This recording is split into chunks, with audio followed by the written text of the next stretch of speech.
Okay guys, you're in a nutshell with me, Ina. Kakamustahin natin in this episode ang International Student Program ng Canada matapos yung maraming paghihigpit na ginawa dito. Okay? Well, marami pa rin po, no? Meron pa rin mga nag-a-apply to be international students. Pero alam nyo ba ang latest data po? 2 in every 3 student permit applications are rejected. Ang laki nun, more than 60% basically ang refusal rate ngayon for study permits. Imagine mo, no? Kunyari, 3 kayong magkakakilalang nag-a-apply, isa lang sa inyo ang makakapasok. Parang ganun. Tama ba? Yeah. Well, bigyan muna natin ang context. Ano ba yung mga paghihigpit na nangyari? Do you think sapat na yung mga paghihigpit na nangyari? Happy na ba kayo dito sa nakikita nyo, I'm sure, sa mga balita na nagiging epekto ngayon sa mga colleges and universities here in Canada? So, ano ba ulit yung mga changes, no? I'm just gonna cite a few. Halimbawa, hinigpitan po, nilimitahan yung mga kurso na kung saan, pag yun ang tinake mo, mapagbibigyan ka ng tinatawag na post-graduation work permit. Makakapagtrabaho ka after mo mag-graduate dun sa kurso na yun. Nilimitahan po yan. Marami rin pong mga private colleges noon, no, na nagsulputan sa kasikatan nitong International Student Pathway. Marami po sa kanila ang hindi na, no, yung mga kurso po dito, hindi na po sila eligible din, no, for PGWPs. Tapos ano pa ba, nilimitahan din po, ito lagi natin pinag-uusapan lately, yung mga estudyante na maaaring makapagbitbit ng kanilang mga asawa. Tapos, dinoble din yung required funds for students. So, ang dami, no? All making big impacts sa decisions o yung mga plans of potential international students in Canada. Lahat po ito, syempre, geared towards the end goal of reducing the number of temporary residents in general dito po sa Canada. So, grabe, no? Ang taas ng refusal rate. Pakita po natin itong report na ito from the PAI. Yan, teka. Kita nyo na. Canada rejects nearly 2 in 3 study permit applicants. This refusal rate has risen to its highest level in over a decade. Well, I'm not surprised kasi nga, talaga namang ito ang naasahan natin dahil nga naghihigpit sila. Diba? So, government figures obtained by the PAI, ito pong website, show 62% of applicants were refused. Okay? From January to July this year.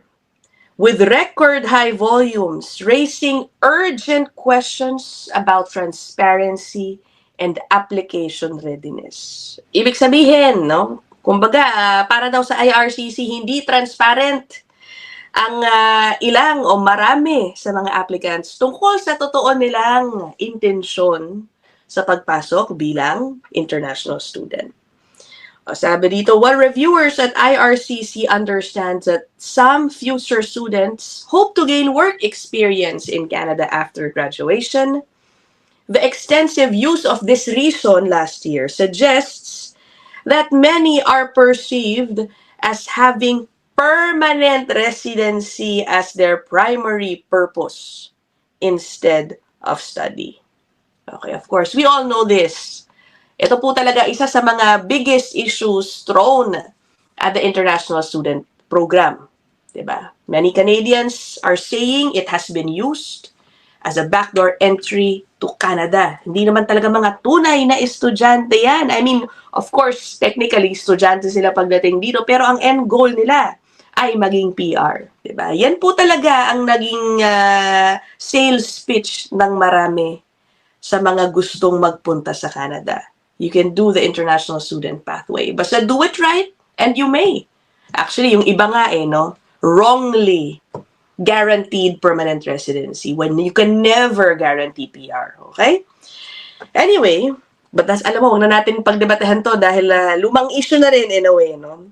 Pero that is one of the main issues, main reasons for the refusal of many study permit applications. Ito, well, another notable data. Hindi na ako nagulat dito, guys, syempre, no? Ang nakitaan po ng pinakamalaking refusal rate ay yung mga estudyante or rather mga applicants galing India. Why am I not surprised about this? Because over recent years, sila naman po talaga ang may pinakamalaking bilang ng mga nag-a-apply dyan. Okay, so obviously, mas malaki rin po siguro ang magiging refusal rate sa kanila, di ba? Pakita natin yan. Ayan. Sabi dito, Indian students who comprise 40% of Canada's international student population have been hardest hit by soaring refusals, with 4 out of 5 Indian students receiving rejections in the second quarter of 2025. 4 out of 5, that's 80% ang refusal rate sa kanila. Grabe, di ba? Again, I'm not surprised dahil ang laki po talaga ng bilang ng mga applicants galing po dyan sa India. Okay, sa totoo lang guys, no, let's be real. Sa dami po talaga sa sudden growth of the Indian population here, not just those coming in as international students, isa po sa mga nagiging complaints ng mga Canadians ay feeling daw po nila na overtake na, no, ng kultura ng mga Indians yung ilan pong mga lugar dito sa India. Dito po pala sa Canada. Dahil nga sa sobrang dami po nila. Okay, so what do you think about this? Nasurpresa pa ba kayo na ito ang numbers na nakikita natin ngayon? Siyempre, hindi. So it was also big news in India, of course, no? Actually, kapag nire-report po yung mga international student program in Canada, talagang hina-highlight nila, syempre nga naman, ang how it has affected them directly, no? Katulad nito, isa po itong India-based article. Canada has rejected 80% of Indian student visas in 2025 so far. And the strict rules or strict visa regime has left many Indian students looking at other options, with Germany emerging as one of them. So instead of Canada, tumitingin na ng ibang bansa ang mga Indian students. Okay? According to this article din, bumaba na daw ang interest ng mga Indian students sa Canada. Ngayon, ang top choice na raw nila ay Germany.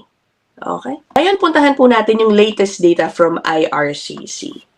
Okay? Sa temporary resident population. Specifically, the international students and temporary foreign workers na kasalukuyang nandito sa Canada. Okay? Ito po ang sabi, no? Yung new student and worker arrivals. Combine to ha, itong data na to.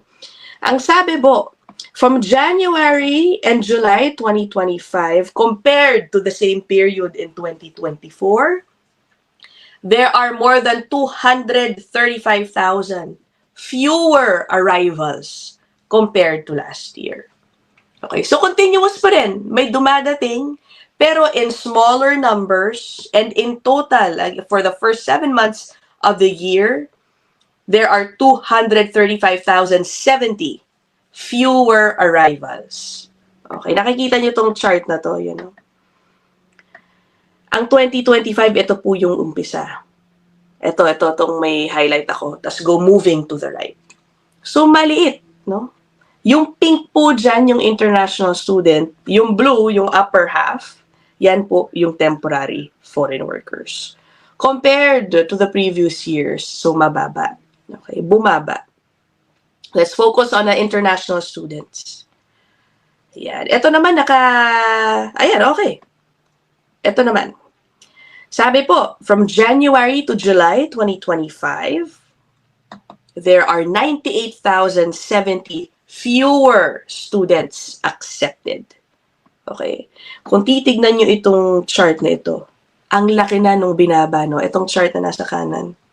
Tignan nyo, ayun, From January, ito na lang po. Okay. Alam niyo guys, sa totoo lang, may sinet nga na target, di ba, yung IRCC sa gusto niyang ibaba sa bilang ng international students. Well, ang nangyayari po because of the policy changes, what is actually happening is sobrang na-exceed nila yung target na yun. Sobrang mas mababa ang resulta ngayon. At kaya naman, umaaray syempre, hindi natin kaila. Umaaray ang mga colleges and universities. Number one, syempre, bawas po yan sa kanilang kita. Pangalawa, kung bawas ang kanilang revenue, kumonte, it affects their operations. If there's any sad part to it, is that there are workers now who are losing their jobs. There are educators losing their jobs. There are college, university employees losing their jobs. Okay? Sige, play po natin itong report na ito from CBC News on how the decline in international students are forcing post-secondary job cuts. Ayun na nga, dami pong nawawalan ng trabaho.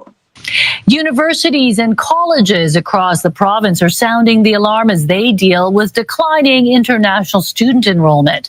As CTV's Isabella Zaffarisi reports, the concern is that the burden will fall on domestic students.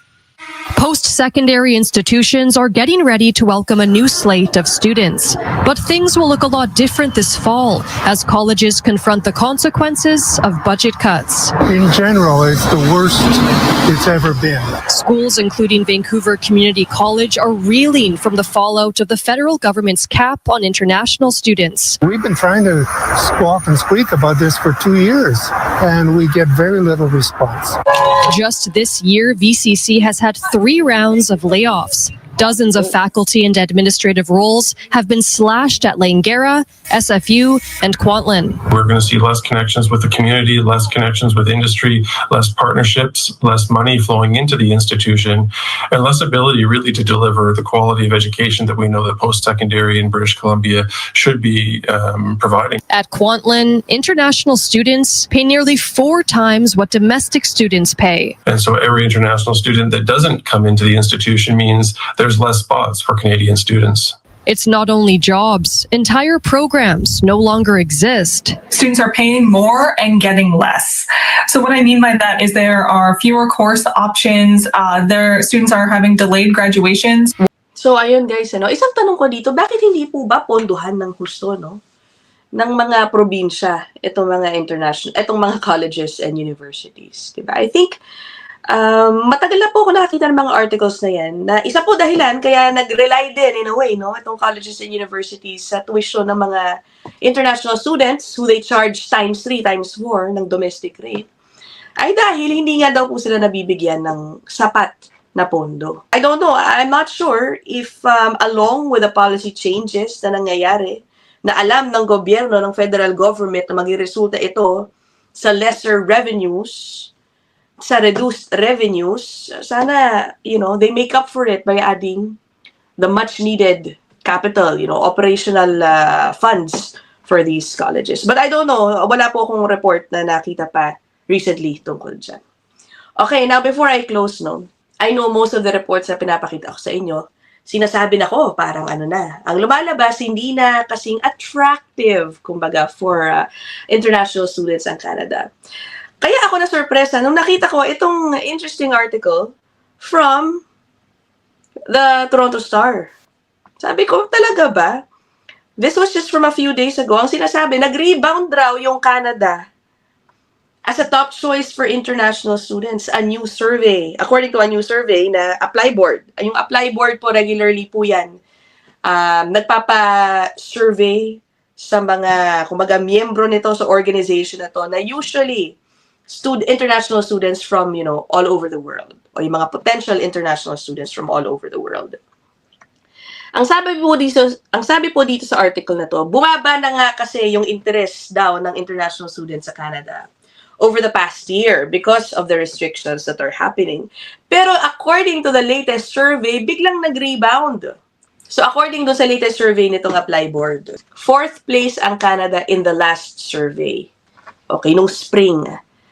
Among the top 6 countries na parang most welcoming to international students. Ngayon daw, umakyat sa 2nd place. Wow! Diba? I have a hunch on why this could be. Siguro kasi ito pong Apply Board really caters to real students na talagang ang kanilang main agenda is to study. I'm sure naisip rin nila, yung potential PR later on. Pero kumbaga, option lang sa kanila yun, hindi yun yung nagda-drive sa kanila to study abroad. That's just my guess, diba? O, sabi dito, no, Canada also jumped one spot and ranked the second most attractive international education destination, just behind the UK and ahead of the US. Sabi rin po pala dito, no, isa sa mga nagda-drive sa interest sa Canada ngayon, kahit na nagtaas yung kanilang required funds for international students, mas mura pa rin daw, talaga ba? I'm not sure, let me know. Mas mura pa rin daw kumpara sa pag-aaral in the UK and the US. Yun po ang sinasabi dito. So yeah, I think an interesting article to close our episode. What do you guys think about this? Happy po ba kayo sa mga nagiging resulta nitong pagbabago sa International Student Program? Let me know what you guys think. I will end this episode here. I'll see you guys in the next one. Bye!